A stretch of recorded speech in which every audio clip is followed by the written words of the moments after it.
आपकी अदालत में information and broadcasting minister Manish Tiwari पर आरोप છે કે એમણે રાહતના નામ પર રાજનીતિ કરી। મનીષજી, હમણાં હાલમાં જ ઉત્તરાખંડમાં ભયાનક પૂર આવ્યો। અમુક લોકોનું અનુમાન છે કે 10,000 12,000 લોકો કદાચ એમાં મર્યા હશે। અને સામાન્ય રીતે જનતા ઈચ્છે છે કે આવા ઉત્પાત પર રાજનીતિ ન થાય, પણ 22 જૂનનું તમારું નિવેદન મેં જોયું। ઉર્દુના છાપાઓના સંપાદકો સાથે તમે વાત કરી રહ્યા હતા। તમે નરેન્દ્ર મોદી માટે કહ્યું કે એ ડિઝાસ્ટર ટુરિઝમ પર ગયા હતા, અને તમે કહ્યું કે એ વિચારે છે કે એ જ રેમ્બો છે। આ રીતની સસ્તી લોકપ્રિયતાથી બચવું જોઈએ। જે મદદ કરવા ગયા હતા એમના પર આવો કટાક્ષ? જુઓ રજતજી, જો આને તમે એક પરિપ્રેક્ષ્યમાં જુઓ, 16 જૂને આ પ્રાકૃતિક આપદા ઉત્તરાખંડના લોકોની ઉપર આનો કહેર વરસ્યો। જે દિવસે તમે વાત કરી રહ્યા છો એ એક સન્ડે હતો, એક રવિવાર હતો, અને એ જ દિવસે સવારે છાપામાં સમાચાર છપાયા કે એક પ્રદેશના મુખ્યમંત્રી પોતાના પ્રદેશના 15,000 લોકોને 48 કલાકમાં કાઢી લાવ્યા। એના એક દિવસ પહેલા જ્યારે મેં બ્રીફિંગ કર્યું હતું રાહત કાર્યોને લઈને, તો જે આંકડા અમે લોકોની સામે રાખ્યા હતા એમના હિસાબથી આખા ભારતના જેટલા એલિમેન્ટ્સ ઓફ નેશનલ પાવર હતી, આર્મી, એરફોર્સ, આઈટીબીપી, એનડીઆરએફ અને રાજ્ય સરકાર, બધા મળીને માત્ર 10,000 લોકોને કાઢી શક્યા। તો આ એક ઘણી જ અટપટી જેવી વાત લાગી કે એક વ્યક્તિ જે પદને કારણે જેણે જવાબદારી બતાવવી જોઈએ એ આ રીતની ક્રેડિટ લેવાની કોશિશ કરી રહ્યો છે કે મેં એકલા 15,000 લોકો કાઢી લીધા। અને એમાં હજુ દુર્ભાગ્યપૂર્ણ વાત એ છે કે જ્યારે પ્રાકૃતિક આપદા આવે છે તો એ નથી જોતી કે ગુજરાતી કોણ છે અને પંજાબી કોણ છે અને મદ્રાસી કોણ છે અને મધ્યપ્રદેશથી કોણ આવે છે। તો જો તમે મદદ કરવા ગયા હતા, તમે જો એ કહેતા કે મેં 15,000 ભારતીય કાઢી લીધા, તો હું એ વાતને સ્વીકાર કરતો। ચાલો શું કહીએ કે તમે જો ફેંક્યું પણ હોય તો એને નજરઅંદાજ કરી દઈએ, પણ આ રીતે પાર્ટીના અધ્યક્ષ રાજનાથ સિંહે કહ્યું કે એમણે પૂછ્યું નરેન્દ્ર મોદીને, નરેન્દ્ર મોદીએ કહ્યું કે મેં તો ક્યારેય આવું નિવેદન નથી આપ્યું, ક્યારેય આવો ક્લેમ નથી કર્યો।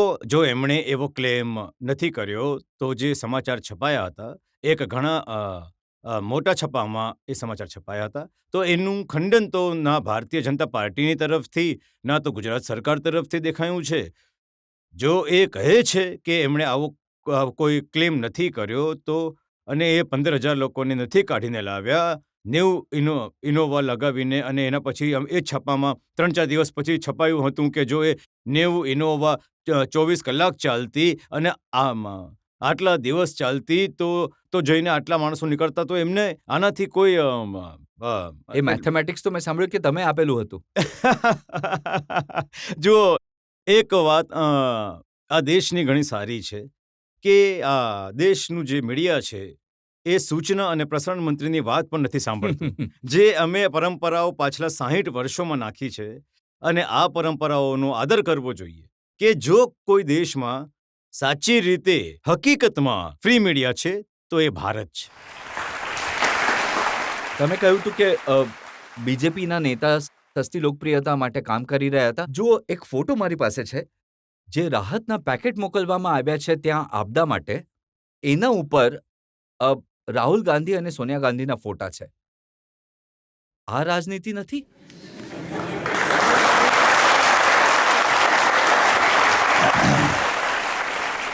જો કોઈ વ્યક્તિએ આ ઉત્સાહ બતાવ્યો કે જે પાર્ટીના અધ્યક્ષ છે કે પાર્ટીના ઉપાધ્યક્ષ છે, એમની એના પર ફોટો લગાવી દીધો, તો મને નથી લાગતું કે આ કોઈ રાજનીતિ કરવાનો કે એની ક્રેડિટ લેવાની કોશિશ છે। આ એક દરેક પાર્ટીમાં જે નરેન્દ્ર મોદીના નામ પર કોઈ કંઈ કરી દે તો એ ક્રેડિટ લેવાની કોશિશ છે, સોનિયા ગાંધી અને રાહુલ ગાંધી નામ પર કોઈ કરે તો એ ક્રેડિટ લેવાની કોશિશ નથી। રજતજી, આ તો ગુજરાતના મુખ્યમંત્રીના નામ પર કોઈએ નથી કર્યું, એ તો એમણે પોતે કર્યું હતું। જો ના, એ એ એમ પણ સમયે કહી રહ્યા હતા કે કોઈએ મારા નામ પર કર્યું હતું. જો તમે જો પબ્લિક રિલેશન એજન્સી હાયર કરો હમ. અને પબ્લિક રિલેશન્સ એજન્સી તમારા બેહાફમાં એ કંઈ કરી દે તો જવાબદારી તમારી બને છે ને. જ્યાં સુધી આનો સવાલ છે, હું તો તમારી વાત બિલકુલ સ્વીકાર કરું છું કે જ્યારે અમારા કાર્યકર્તા અને ખાસ કરીને જે જમીની કાર્યકર્તા રાહતની સામગ્રી મોબિલાઇઝ કરે છે, એને મોકલે છે, તો જરૂર જો એમના મનમાં એક ઇજ્જતના ભાવથી, આદરના ભાવથી પોતાના અધ્યક્ષનો ફોટો કે પોતાના ઉપાધ્યક્ષનો ફોટો જરૂર લગાવી દે છે, પણ આમાં એવી કોઈ રાજનીતિ કે કોઈ સસ્તી લોકપ્રિયતા નથી છુપાઈ. આ એક એમની ભાવના છે. ચાલો, હું તમારી વાત માની લઉં છું. 1 જુલાઈનું તમારું એક નિવેદન છે. તમે કહ્યું, શું સંસદના બંને સદનોના વિપક્ષના નેતાઓને આપદા પ્રભાવિત વિસ્તારોમાં જોવામાં આવ્યા? આ તો છે ચિતપણ મારી, પટપણ મારી. નરેન્દ્ર મોદી જાય તો વાંધો છે, સુષ્મા સ્વરાજ, અરુણ જેટલી નહીં જાય તો પણ તમે વાંધો લો છો. મને ગુજરાતના મુખ્યમંત્રીના ઉત્તરાખંડ જવા પર આપત્તિ નહીં હતી.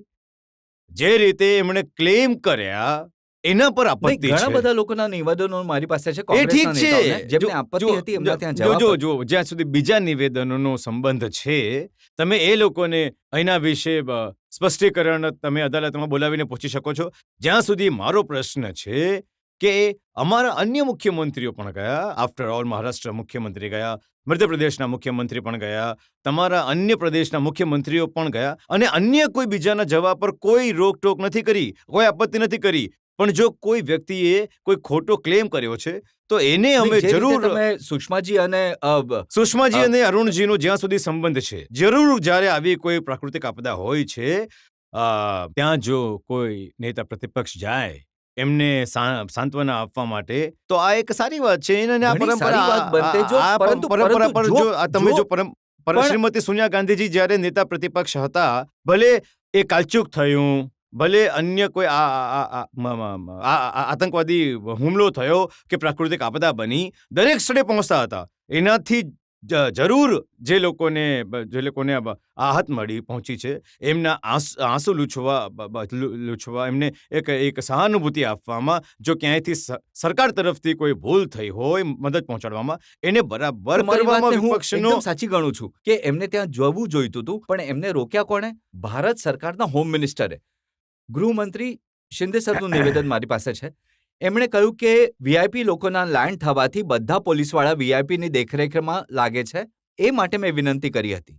હું પોતે પણ ન જઈ શક્યો અને મેં ના પાડી દીધી હતી કે કોઈ પણ ન જાય. રજતજી, આ તો એ જવા નથી દેતા અને તમે એમને કહો છો કે નહીં જાવ તો પકડીશું. રજતજી, આ તો ચિત્પણ મારી અને પટપણ મારી જી, કે ભાઈ, ગૃહમંત્રીનું જે ડિસિપ્લિન છે એ નેતા પ્રતિપક્ષને લાગુ થાય છે, પણ ગુજરાતના મુખ્યમંત્રી જે એમની ચૂંટણી સમિતિના અધ્યક્ષ છે કે ભારતીય જનતા પાર્ટીના અધ્યક્ષ પર તો લાગુ નથી એમના થતું. પર તો કોઈનો પણ નિયમ લાગુ નહીં, તો લાગુ હું તો નથી એ માટે થતો. કહી રહ્યો છું કે ચિત્ત પણ મારી, પટ પણ મારી. જેને જવું હતું એ જતા રહ્યા, જેને નહીં જવું હતું એ કહે છે કે હું ગૃહમંત્રીના કારણે નથી ગયો. અને તમે જે ગયા એમને પણ માર્યા અને જે નથી ગયા એમને પણ ક્રિટિસાઇઝ કર્યા. જુઓ, જે ગયા એમના જે રીતના નિવેદન હતા, કે પછી જે માફ કરજો જો હું થોડી અસંસદીય ભાષાનો પ્રયોગ કરી રહ્યો છું, કે જે ફેંકવાની આદત છે એની આલોચના કરી હતી. જ્યાં સુધી જવાનો સવાલ હતો, અમે કોઈને જવા પર અમે ટોકાટોક નહોતી કરી. તમે કેબિનેટ મીટિંગ પછી બ્રીફ કર્યું હતું પત્રકારોને, કહ્યું હતું કે જ્યારે લોકોને કાઢવાનું કામ પૂરું થઈ જશે ત્યારે સમીક્ષા કરવામાં આવશે, ક્યાં ઉણપ રહી ગઈ, ક્યાં ભૂલ થઈ જેને કારણે આ ઘટના બની. ઘણા દિવસો વીત્યા પણ કંઈ ખબર નથી મળી કે શું બન્યું હતું. નહીં, આ તમારી વાત બિલકુલ સાચી છે. મારા હિસાબે 19 કે 20 જૂનની તમે વાત કરી રહ્યા છો, જ્યારે આ સવાલો પૂછવાના શરૂ થયા હતા કે આ પ્રાકૃતિક આપદા કેમ ઘટી. જે નેશનલ ડિઝાસ્ટર મેનેજમેન્ટ ઓથોરિટી છે, એમના જે સદસ્ય ત્યાં આગળ હજી પણ ત્યાં દહેરાદૂનમાં ડિપ્લોયડ છે, તેઓ એકવાર બધા પાછા આવી જાય. તમે કઈ સરકાર ઓથોરિટીની જરૂર વાત કરી રહ્યા છો મનીષજી? આ એ ઓથોરિટી છે નેશનલ ડિઝાસ્ટર મેનેજમેન્ટ ઓથોરિટી, જેનો ઉલ્લેખ તમે કર્યો. 151 કરોડ રૂપિયાનું વાર્ષિક બજેટ છે. ઓક્ટોબર 2007માં આ બની અને 23 એપ્રિલ 2023 સુધી એકવાર મીટિંગ પણ ન થઈ. જો આ જ્યાં શું સુધી ડિઝાસ્ટર નહીં, મેનેજમેન્ટ નહીં, નહીં, કરશે? નહીં, જો જ્યાં સુધી નેશનલ ડિઝાસ્ટર મેનેજમેન્ટ ઓથોરિટીનો સંબંધ છે, જે એના ફૂલ ટાઈમ મેમ્બર્સ છે, એના ફૂલ ટાઈમ મેમ્બર્સ એમનું જે કર્તવ્ય છે એનું નિર્વહન કરે છે. આફ્ટર ઓલ જે નેશનલ ડિઝાસ્ટર રિલીફ ફોર્સ છે એને ક્રિએટ કરવામાં આવી એ એનડીએમએના અનુસાર એમની નીચે કામ કરે છે. તો એવું નથી કે નહીં, તમે કહી રહ્યા છો કે એનડીએમએ force- બિલકુલ બેકાર છે કે જો- એનડીએમએ એ બિલકુલ કામ નથી કર્યું. જો તમે આ નહીં, પ્રાકૃતિક આપદા જો તમે ફેક્ટ્સ પર જશો તો લાગશે કે નથી કર્યું. 30 રાજ્યોમાંથી ફક્ત 7 રાજ્યો એવા છે જેમણે ડિઝાસ્ટર મેનેજમેન્ટને માટે કોઈ કમિટી બનાવી નહીં, છે. આમાં તો એ રાજ્ય સરકારોની ભૂલ છે. બીકોઝ જો એક સંઘીય પરંતુ ઢાંચામાં- એમનું જો- કામ તો જો- તમને પૂછવાનું જો- હશે ને, જો આ એક- લોકો સાથે ભેગા જ ન નહીં, થાય. જો એક સંઘીય ઢાંચામાં તમારા જે પ્રાકૃતિક આપદાથી બચવા માટેની જે પ્રક્રિયા છે એ તમારા કોન્સ્ટિટ્યુશનના સંવિધાનના હિસાબથી રાજ્ય સરકારનું બને છે. એનું એક કોઓર્ડિનેશન કરવા માટે નેશનલ ડિઝાસ્ટર મેનેજમેન્ટ ઓથોરિટી બનાવવામાં આવેલ છે. અને હવે જો કોઈ રાજ્ય કહેવા છતાં પત્ર લખવા છતાં ત્યાં ગયા છતાં આ ઉચિત નથી સમજતા કે હું મારા પ્રદેશમાં ડિઝાસ્ટર મેનેજમેન્ટ ઓથોરિટી બનાવું, તો પછી એ રાજ્ય સરકાર પાસે સવાલ ઉત્તરાખંડ પૂછવું સરકારને જોઈએ. લઈને તો એક પછી એક રિપોર્ટ્સ છપાયા છે કે એમણે વોર્નિંગ અપાઈ હતી. 2 દિવસ પહેલા જણાવવામાં આવ્યું હતું, જુદી જુદી જગ્યાઓથી વોર્નિંગ મળી હતી, પણ સરકારે કંઈ ન કર્યું. જુઓ, તમે જે વાત કરી રહ્યા છો એનો જવાબ ઉત્તરાખંડના મુખ્યમંત્રીએ આપ્યો છે કે હા, અમને એવી સૂચના મળી હતી કે વાતાવરણ ખરાબ થશે. પણ રજતજી, ક્યારેક કોઈ વ્યક્તિ અને ખાસ કરીને પહાડોમાં ગમે ત્યારે વાતાવરણ બદલ્યા કરે છે, વાદળ બને છે, વરસાદ આવે, પછી વાતાવરણ સામાન્ય થઈ જાય છે. ક્યારેક કોઈ વ્યક્તિ એવી આશા નહીં કરે કે ક્લાઉડ બસ્ટ થઈ જશે અને આટલી મોટી પ્રાકૃતિક આપદા થઈ જશે. હવે એમાં પ્રદેશની સરકારની તરફથી જો કોઈ કમીઓ રહી ગઈ હોય અથવા ત્યાં જો કોઈ જિલ્લા પ્રશાસન છે એમણે યોગ્ય સમયે કામ નથી કર્યું, બધાનું જે વિશ્લેષણ છે, જેમ મેં તમને કહ્યું કે કેન્દ્ર સરકારની તરફથી, રાજ્ય સરકારની તરફથી જરૂર હશે. શું તમે અને એ જણાવી શકશો જનતાને કે ક્યાં સુધી એ ખબર પડશે કે ભૂલ ક્યાં થઈ હતી, ઉણપ ક્યાં રહી ગઈ, જેથી આગળ આવું ના બને? તમે જે વાત કરી રહ્યા છો એને હું મારી સંજ્ઞાનમાં લઈને, કેમ કે હું આપકી અદાલતમાં કોઈ ખોટો વાયદો નથી કરવા માંગતો, પણ હા, આ જરૂર તમને વાયદો આપું છું કે તમારી વાતને હું સરકાર સુધી લઈ જઈશ અને સોમવાર સુધી તમને જરૂર જણાવી દઈશ કે આના વિશ્લેષણની જે ઇન્ટરિમ રિપોર્ટ છે એ ક્યાં સુધી આવી જશે, જેથી તમે તમારા દર્શકોને જણાવી શકો.